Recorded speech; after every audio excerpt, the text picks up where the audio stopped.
Assalamualaikum warahmatullahi wabarakatuh, sahabat tani mudaku. Terima kasih sudah mampir ke channel tani mudaku ya.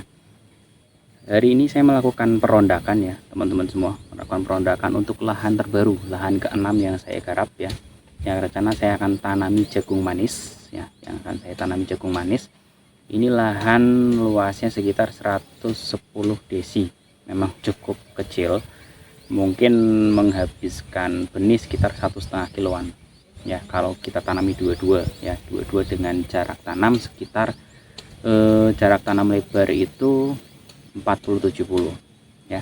Untuk jarak tanam barisnya sekitar 20 dengan isi per lubang 2 biji, itu menghabiskan sekitar 1,5 kiloan, 1,5 kilo kurang malah ya.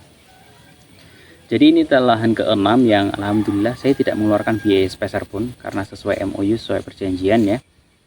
Semua modal ditanggung oleh pemilik lahan ya. Semua modal ditanggung oleh pemilik lahan. Dengan catatan ya, di sini dengan catatan ya. Jadi nanti ketika mendapatkan hasil, misalkan dari 1,5 kilo kan akan ditanami jagung manis rencana ya. Ya misal dari 1,5 kilo kita mendapatkan hasil misalkan 500 kilo panen ataupun 1 kintal panen gitu kan ya. Karena saya belum pernah mencoba jagung manis, karena selama ini lebih ke jagung yang biasa, dan ini sisi owner minta di jagung manis ya, kita turuti saja. Oke. Nah misal 500 kilo itu jagung manis itu di kita itu per kilonya itu dapat harga itu Rp6.000 ya, Rp6.000 ya. Tinggal dikalikan saja, 6 kali 5 berarti kita dapat Rp3 juta. Nah Rp3 juta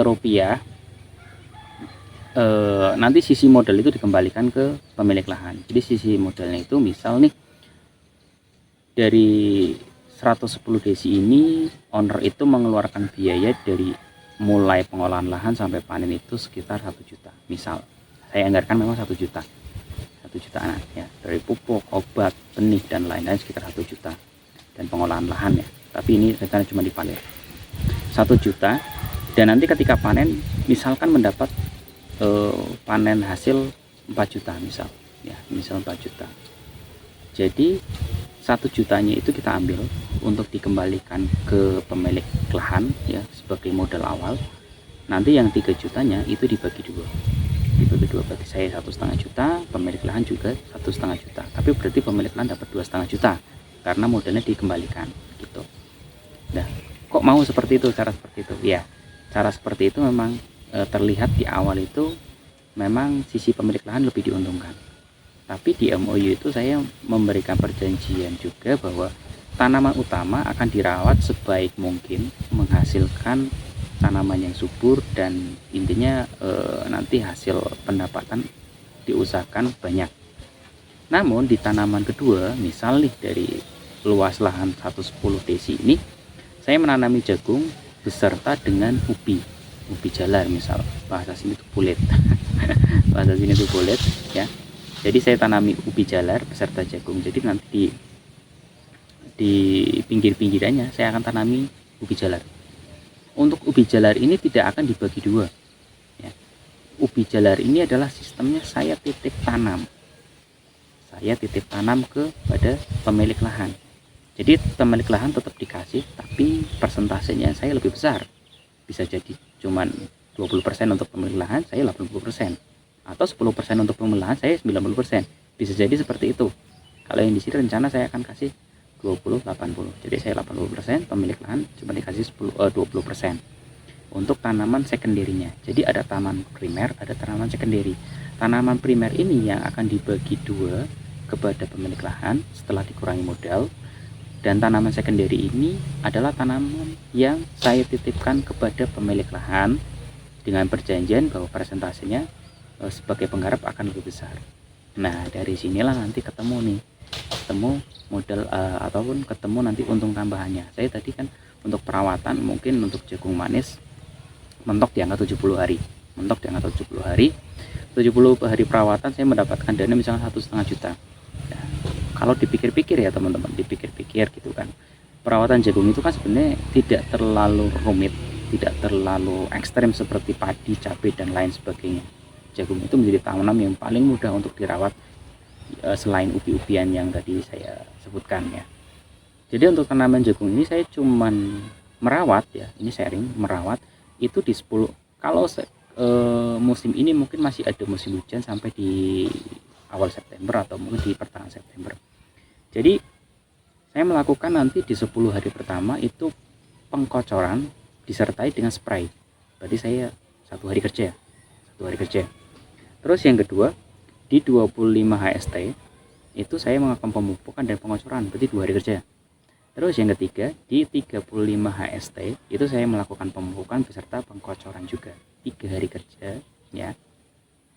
Saya mendapatkan 1,5 juta kalau hasilnya bagus ya. Ini ngomong kalau bagus-bagusnya ya, bagus-bagusnya seperti itu ya. Kita berpikir positif aja, memang kita belum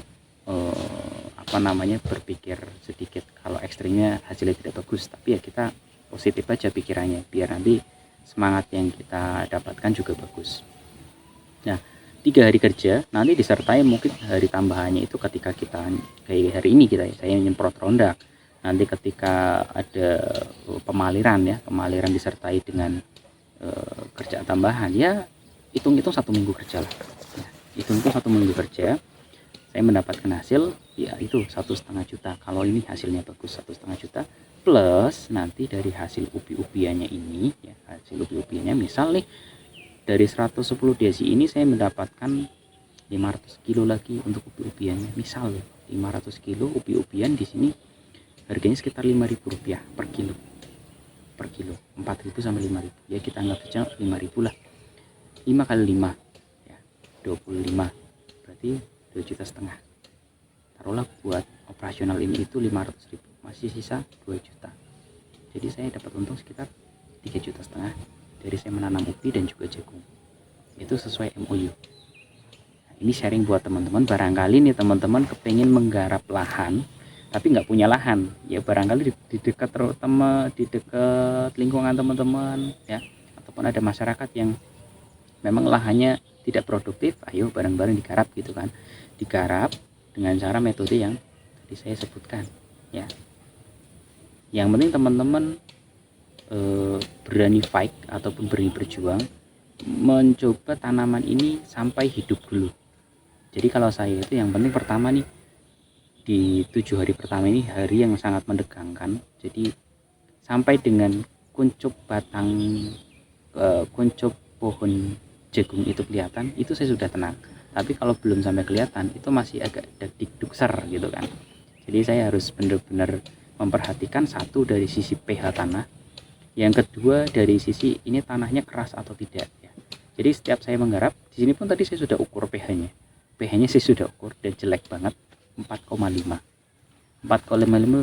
luar biasa jelek untuk sisi lahan yang seperti ini. Padahal ini lahannya dibilang basah lahannya, tanahnya basah, cuman pH-nya sangat rendah, 4,5 sampai 4,7 tadi ya, ada yang 4,5 ada yang 4,7, tapi yang di bawah itu masih di atas 5.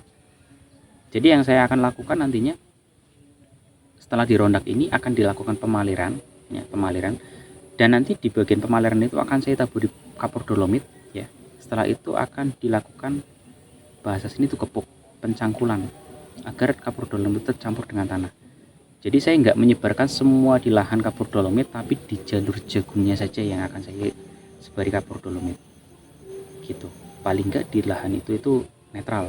Satu itu saya menghindari pembakakan dana ya, karena kan semakin nanti banyak pengolahan lahan yang dananya dikeluarin ya, otomatis kan berarti nanti sisi modalnya akan terbuang banyak yang harus saya kembalikan.